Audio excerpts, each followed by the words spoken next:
Hi everybody, good almost afternoon. It is me, Rachel. It is VlogsGiving Day 12, which means it is November 12th, 2024. And so in today's video, since I went to my infusion yesterday, I did a whole vlog video on that yesterday. I just wanted to answer some questions I'm sure a lot of you might have when watching that video. So let's see, first, Rachel, why do you have a portacath? Well, I have a portacath because I get my IV therapy, because it makes it easier, but also when I was a baby, I was born premature, so born premature when I had a trach for a long time when I was really little, and because they gave me all kinds of medicines when I was a baby, my veins are very scarred. As you can see, my veins are very, very scarred. All my hands, my arms, all my hands and my arms are scarred due to me being premature and on antibiotics when I was really little, which is why I have a portacath, because when I get my IV infusion, it is a very strong medicine, and it takes a couple hours of doing my infusion. So I have a portacath because anytime when I did not have my portacath, it would take my infusion nurses 4, 5, 6 pokes to get my IV going for an infusion. So that's why I have a portacath, because it makes it so much more easier. One poke and I'm done. And so I'm sure another question. That's my dad. You guys remember him? Hi, Dad.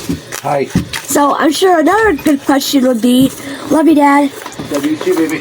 Alright, so another question I'm sure you guys would have is that, does getting your IV, getting your portacath, the needle put in or accessed, hurt? And the question would be, to me, no. For me at least, because I've been getting IV therapy since I was really little. I don't know how old I was when I started getting my IVIG infusions, but I like I said earlier, I had trached and on admit it till I was 5. I got my trach out when I was 6, so maybe I was like 8, 9 years old, maybe. Or I had my first port when I was younger, but no, it doesn't hurt. Getting a port access does not hurt. And what my nurses do is they put on something called freezing spray. It's like a numbing spray, and so it numbs it. It's called freezing spray. It doesn't really makes it a lot easier. But no, getting my port access doesn't hurt. Doesn't really hurt at all, because I've been getting my IVIG infusion since I was really young, so I am used to it. It doesn't hurt, to me at least. It doesn't hurt.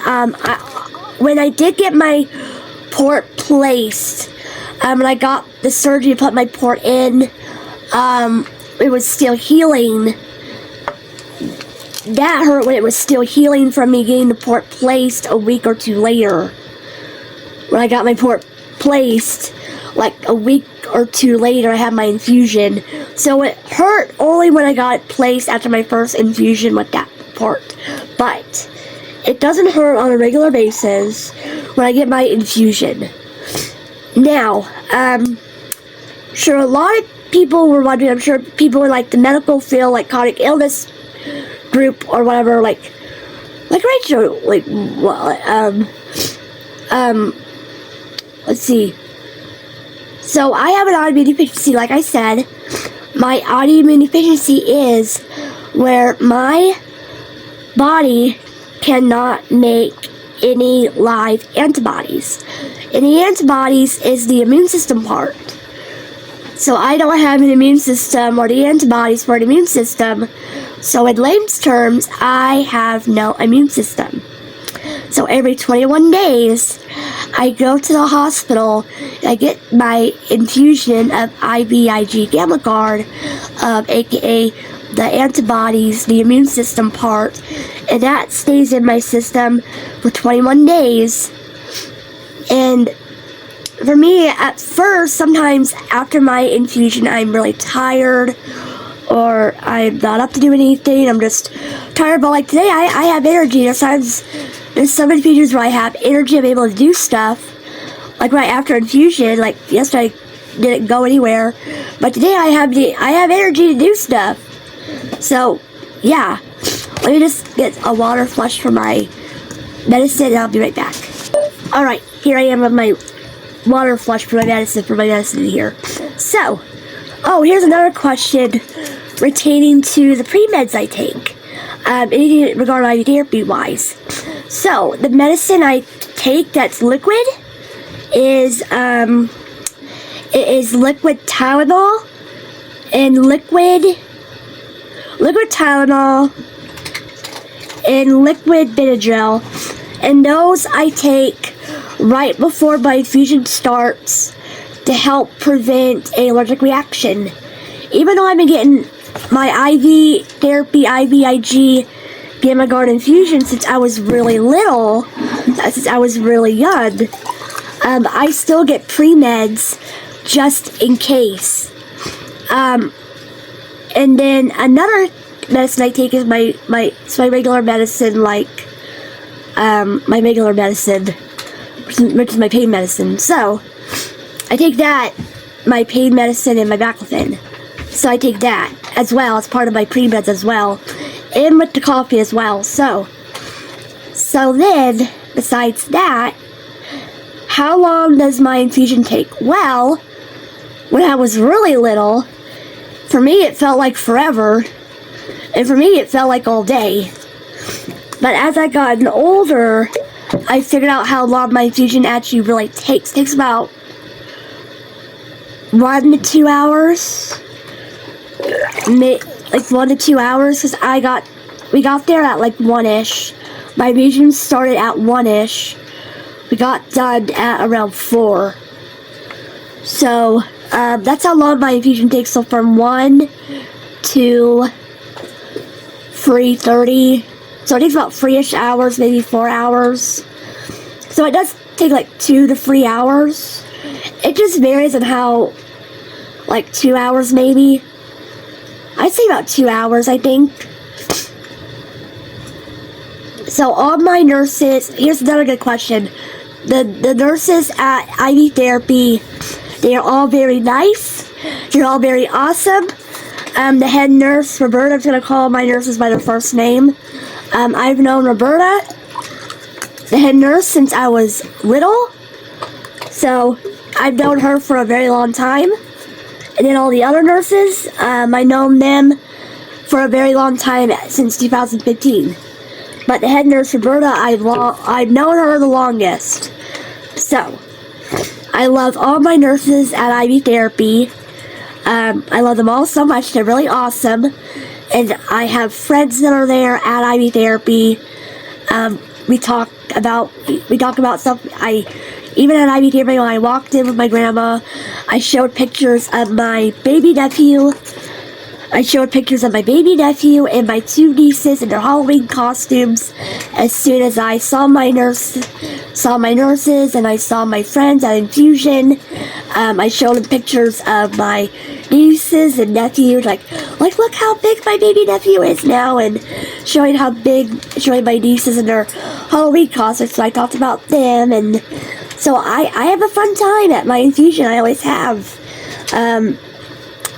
I always try and make infusion fun. I mean, I've been doing infusion like all my life, pretty much as long as I can remember here. So, and also, here's one thing that Mom and Dad said when I was little.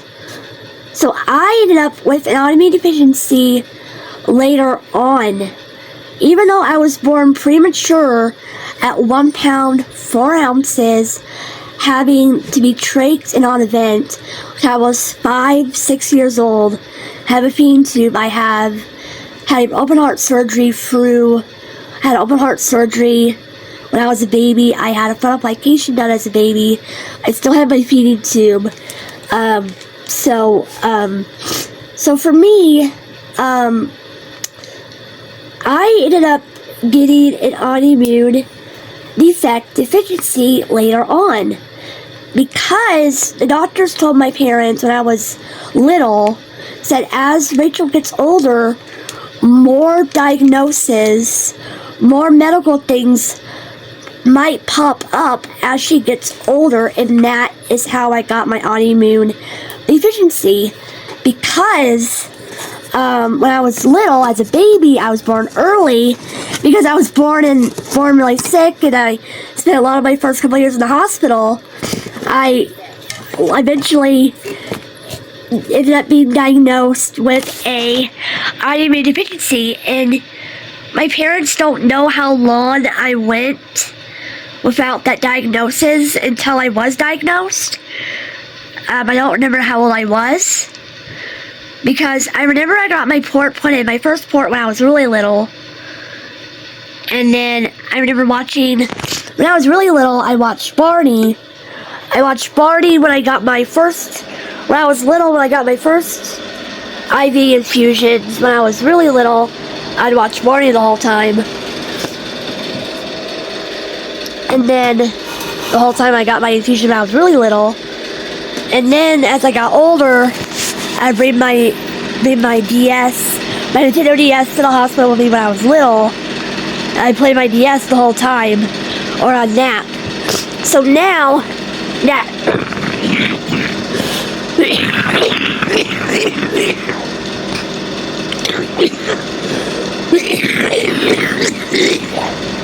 again, I have a chronic lung disease, bronchopulmonary dysplasia. So this is a normal cough. I am not sick. It is one of my many diagnoses. Again, I have an autoimmune deficiency. I do not know the name of my autoimmune deficiency. I don't know it. I apologize, you guys. I don't know that my autoimmune diagnosis. I just know I don't have my blood does not make any live antibodies. I am prone to infection. I have a chronic lung disease, like I just stated. So I am prone to ammonia. I am prone to any kind of childhood disease. For example, when I was really little, my parents, when I was little, I'd get my baby shots, and they were like water. Like the baby shots, like your chickenpox shots, your measles, mumps, and all those shots. My mom said I had those done like 3 times.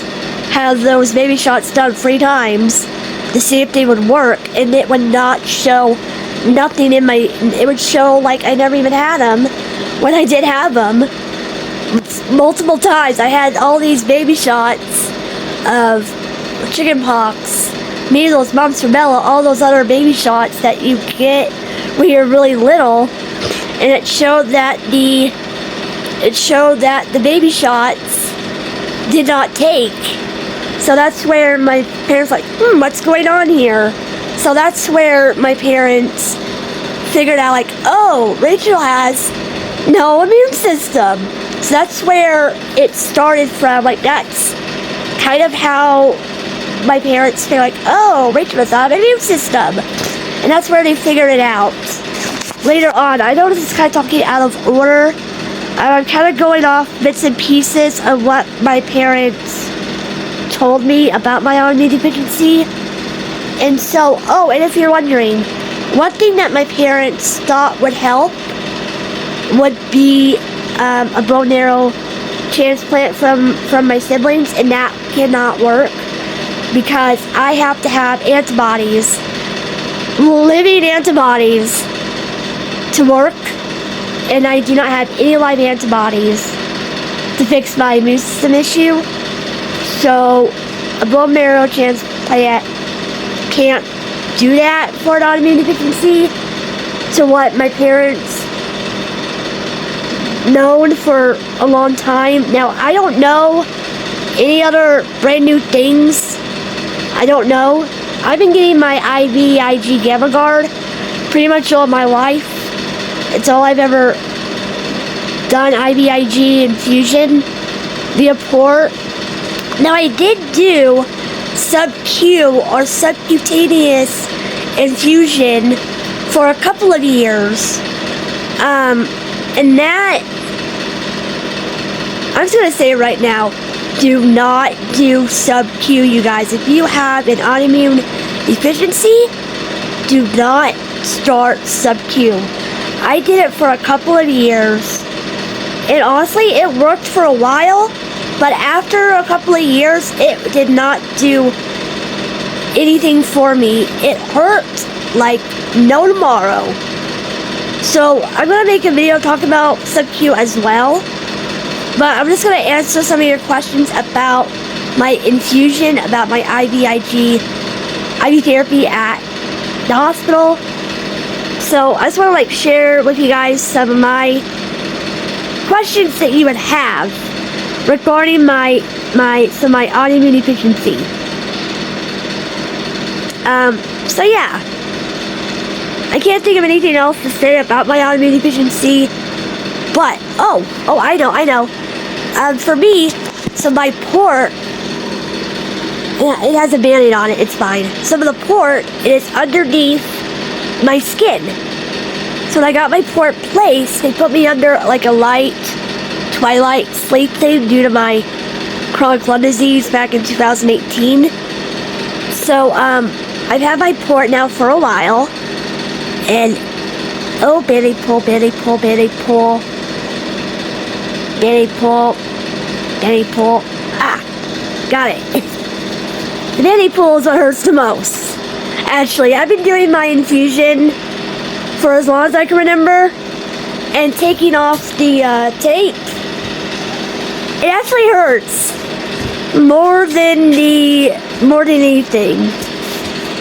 Alright, so like I mentioned earlier about my portacath, it is underneath my skin, so that means I can take a bath, I can jump on the trampoline with my nieces, I can play outside with my nieces, on the swing.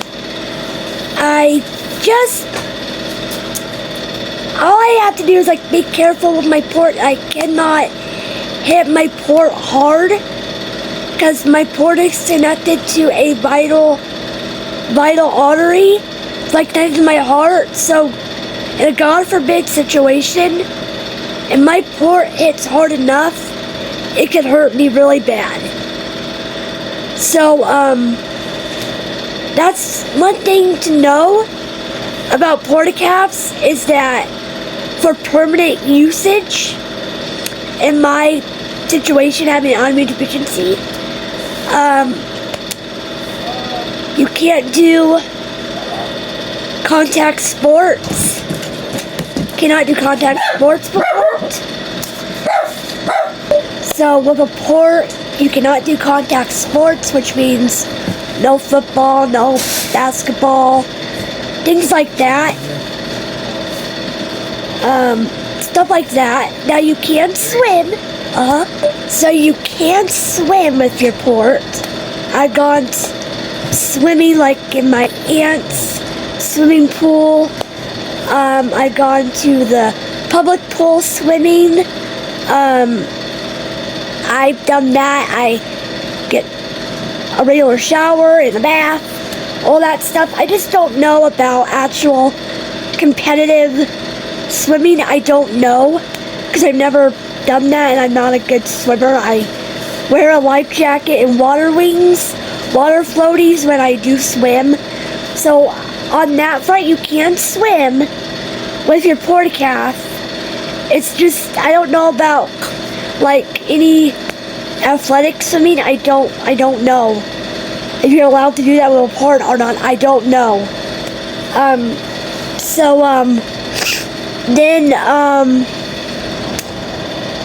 Like I said, again, I can play on the trampoline. I got two little nieces, almost 4 and 2 years old. I play on the swings. I have a port. I have my port deaccessed. I have needle taken out every single time I've get my infusion done. When it comes to having your port accessed, if you have to have your port accessed all the time, have it like accessed all the time or something, like one of my friends in IV therapy, she gets her portacath needle switched out, and she does her medicines at home. So it's very different for me to access all the time and having it de-accessed all the time. I only have mine accessed every 21 days for my infusion, and that's it. And I have the infusion needle taken out every time. There's only been very few times when my port has been accessed, to where my mom said when I was little, really little, I had my port accessed all the time due to me getting my infusion more often when I was little. So that's my experience to that. So everybody that has an autoimmune deficiency that needs support, it's people who get their infusions on a regular basis.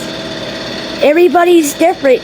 I go and get my infusion every 3 weeks, every 21 days, and there might be some people who might have to go get their infusions every 2 weeks, or every week, or every few days. You know what, actually, back in 2014, when I was sick at that time, I had to get my infusion every couple of days, my natural blood transfusions. So that's something to think about too, is that if you are more often sick, chronic illness-wise, then you might have to have your infusion more often, your IV transfusions often. And also with a port, last year I had to go to the ER, and I had for a feeding tube infection, and with that I had to have a CAT scan done. So I had to go through the CAT scan, CT scan, and with my portacath, it is a barred power port, and that means it's able to go through the CAT scanner with no issues doing the blue dye, CAT scan dye. So I had to go for a CAT scan with my port, and it went beautifully. So that's something to always think about too, is that if you need a port, get a barred, B-A-R-D power port. Here's what mine looks like. Kind of looks like a triangle, like a guitar pick. That's like the best way I can explain what it looks like. So there's that. That's like the plus side of a port, mine that I have, a barred power port. You can get your if you're in the hospital, you gotta get CT scan with the blue fuzzy dye, contrast dye. It goes good. So there's that, my experience on that front.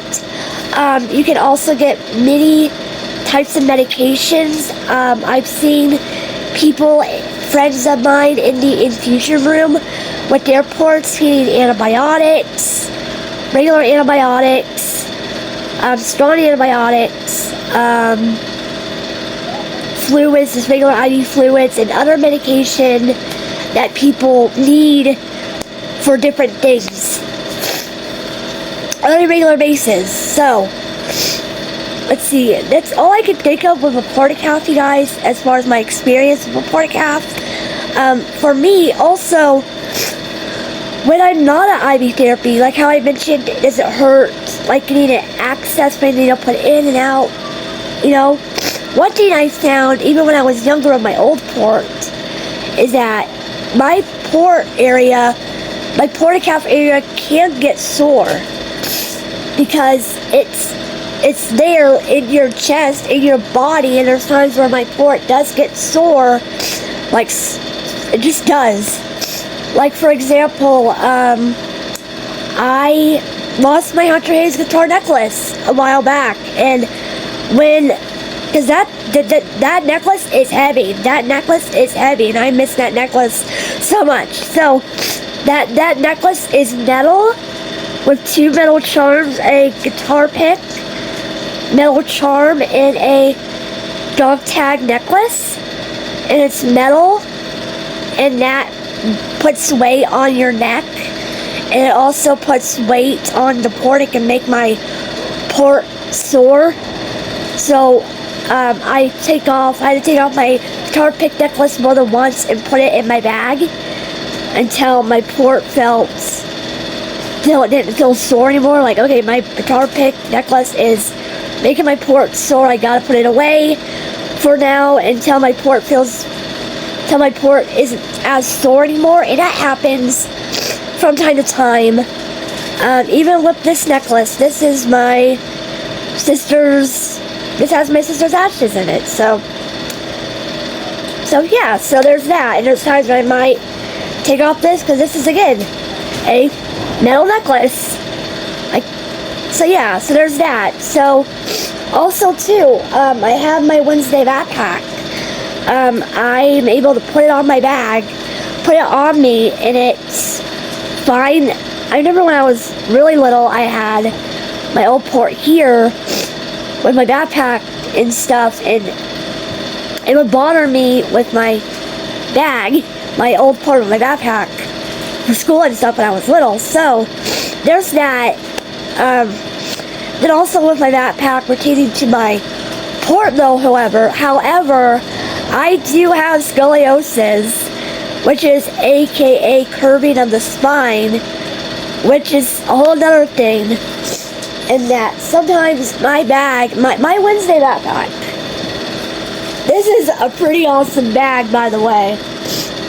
This is my backpack. I put all my stuff in it whenever I go places. I bring my stuff with me that I carry with me all the time. I usually keep this with me by my side in Infusion. But, yeah. Purses, backpacks, stuff like that. Like a purse strap. Like, I might have to put my purse in the basket, or I might have to have my purse crossbody this way. I might have to put it all over my shoulder, like this way, like this on my left shoulder instead of my right shoulder, or pretend that this is a Vera Bradley purse and I put it over this way, or I have to put it on my right shoulder, my left shoulder, due to my port area being sore, or for whatever reason. So there's many times where my port area gets sore due to my backpack being heavy, or just different instances. Just let you guys know that it does get sore, it does hurt from time to time, but it's not like a painful thing. Like it's like, yeah, it bugs you from time to time, like, oh, this is so aggravating.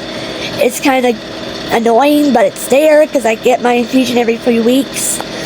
And when I don't get my, so just want to like share with you some things that I've experienced having a port.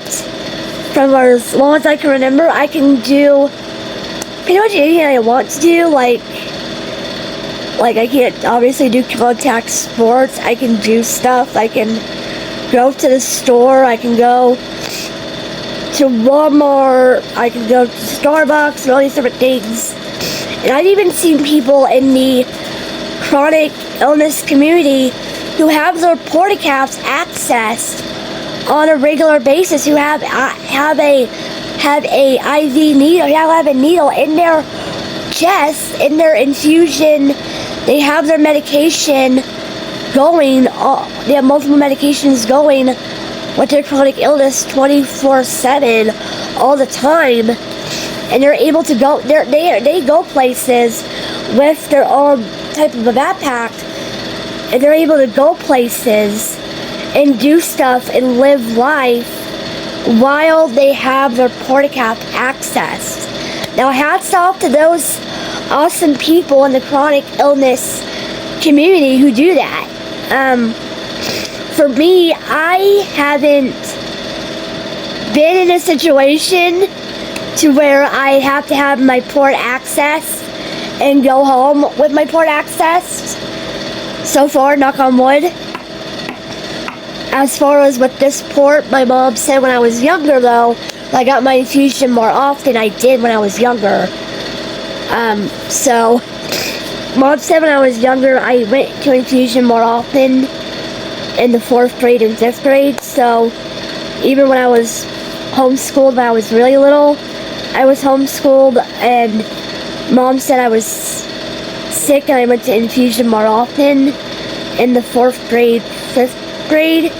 So, also when I was homeschooled, so those times I did my infusion more often, which Mom said I had my port access when I was little, when I was really little. So, my 4th grade, 5th grade, I found American Girl. I got my first doll when I was 9, almost 10. So, then again, I was also held back a few times, so for me, that's something to think about too. And also, one thing I also bring with me are I might bring one American Girl doll with me, and I bring American Girl books like I did at my last time I went to Infusion. I bring my American Girl books with me, I read them. I remember when I was really little, my grandma, like how my grandma takes me to Infusion now. When I was younger, she would read me the American Girl books when I was younger, and she would hold me. I would sit on my grandma's lap. She would hold me the whole time when I got my infusion, and she would read me the American Girl books to me when I was younger. So, yeah, just some fun questions pertaining to a porta calf and infusions and all this stuff. Speaking of different things, I'm going to show you an update of blanket I've been working on since yesterday. I started making this blanket at IV Therapy yesterday, and it has now been not yet 24 hours since I started crocheting this blanket, but it's been almost 24 hours, and here's what it looks like. I've done 1, 2, 3, 4, 5, 6, 7, 8, 9 rows, 10 rows so far of this blanket. So yeah, I'm just gonna change subjects and show you the blankets that I'm working on. Here, let me just show you here. Let me just finish this off here real quick. The yarn I'm using again is Red Heart Super Saver. Red Heart Super Saver. Super Saver in a color called Watercolor. I don't know if this yarn is been retired. I don't know if Red Heart still makes this yarn or not, this color yarn. Here's the information on it. It says watercolor right here. Let's see. Oh, it says 2010. This is an older one. Okay. It says right here 2010. So this was a long time ago. I don't know if this colorway of yarn, this yarn design is multicolor is still being made by Red Heart. I will check on that here in a second. I just want to show you this blanket that I'm working on. I'm going to be giving this blanket to one of my nieces as one of their Christmas gifts, as part of their Christmas gift. So I've been crocheting for a long time, and when I'm done with this blanket, one thing I want to do is I will get a solid color. I think I'll grab a solid color, and I will, oh dear, mayday, bad yarn. The one end of the yarn that's not in use, the tail end on this one, is going to be crocheted into this. So I will fix the yarn here in a minute, and I will show you it here in a minute, and I'll grab my single color yarn, my solid color yarn, and look at the solid color yarn that I have, see what I can do with the blanket. So let me just, fix this here, finish off here. So yeah, I just wanted to share as much information about portacaps and about Infusion as much as I can, as far as to what I know, and all these different things to different, because everyone with autoimmune deficiency is different, and I just wanted to share that with you guys. If you or someone you know is newly diagnosed, who has an autoimmune issue and they're brand new diagnosed, just like to let you guys know that. So yeah, for me, I play with my dolls, like American Girl dolls. I collect American Girl dolls.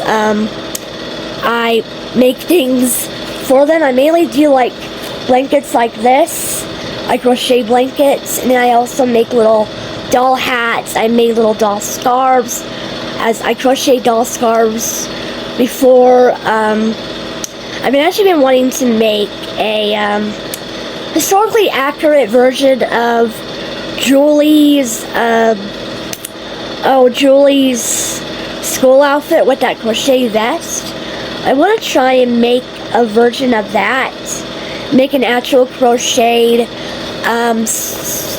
sweater vest thing that Julie has in that outfit, crocheted sweater vest thing. I want to try and make an actual crochet version of that, but actual real crochet, but also make it historically accurate with the colors, because the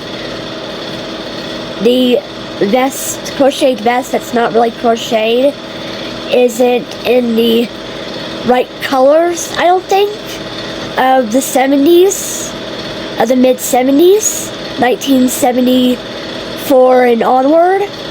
So I just wanted to like do that project.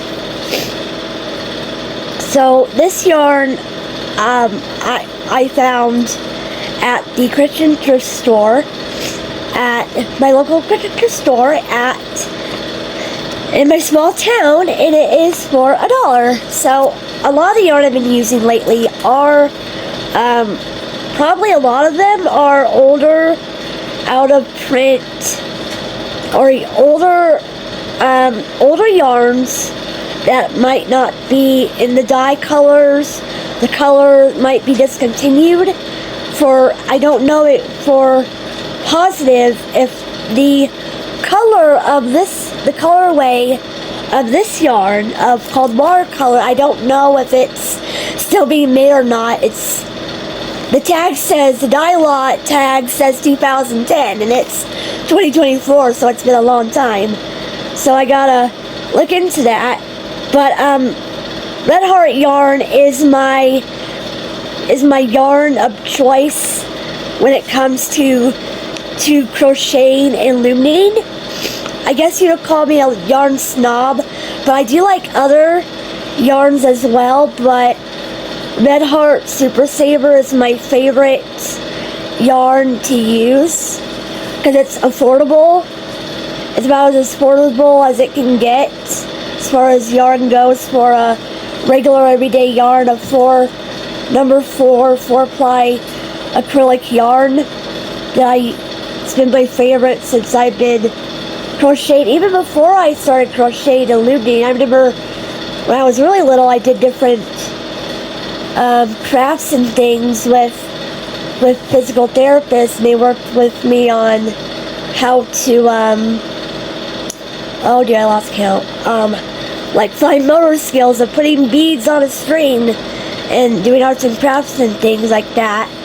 And I remember the physical therapist would give me a big thing of yarn. I'd put yarn on, beads on the yarn string to make a necklace, and it was Red Heart yarn.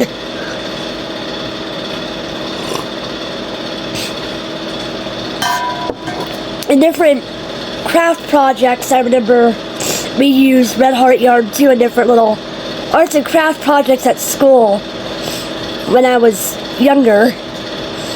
So yeah, it's So Red Heart Yarn is my yarn brand of choice when it comes to yarns. Mainly for the everyday yarn of the acrylic yarn. 1, 2, 3. So the way I crochet a blanket is actually, I don't follow a pattern, honestly. 1, 2, 4, 5. I don't really do a pattern as far as doing blankets. When I was being taught how to crochet, I had to modify how I crochet. I had to,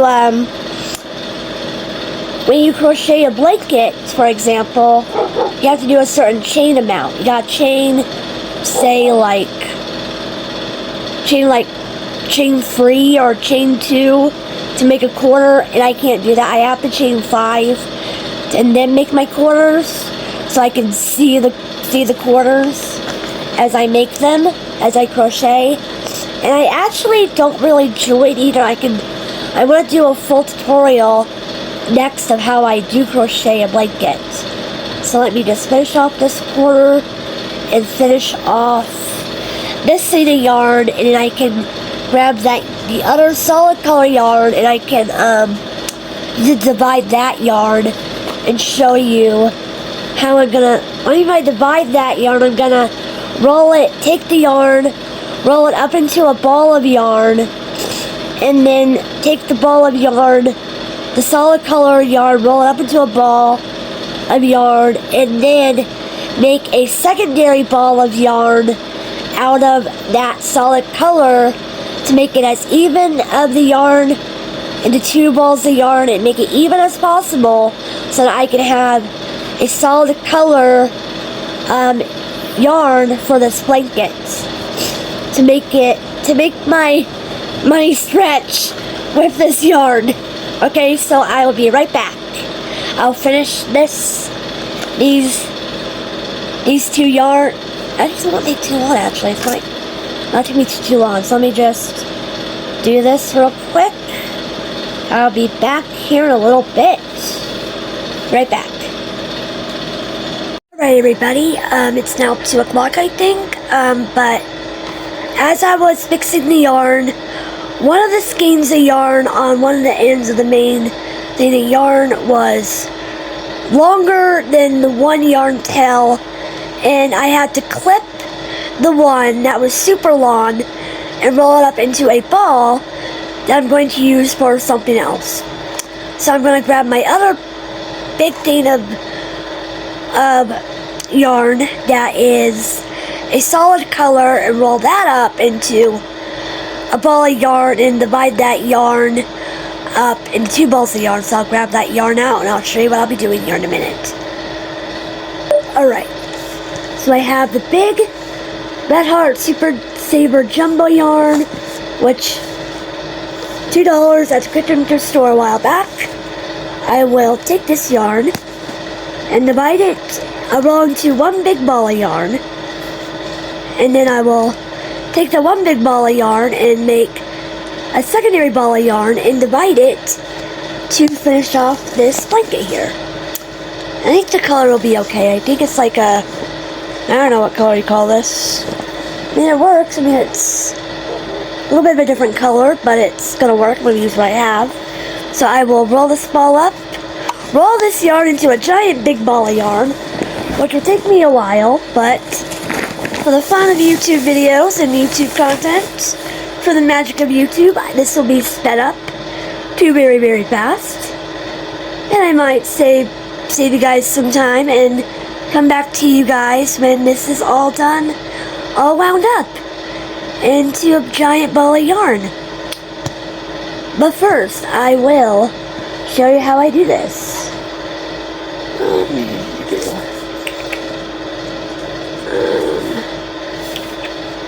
Please tell me this is right. Here. Let's see. This should be the right way. Okay. Alright, you guys, for the magic of YouTube, I will be back. I guess. because I need to rip this sticker off and go from there. Oh boy. Oh boy. Oh boy. Oh dear. This is gonna be fun. Alright, so I will be back with you guys here in a minute.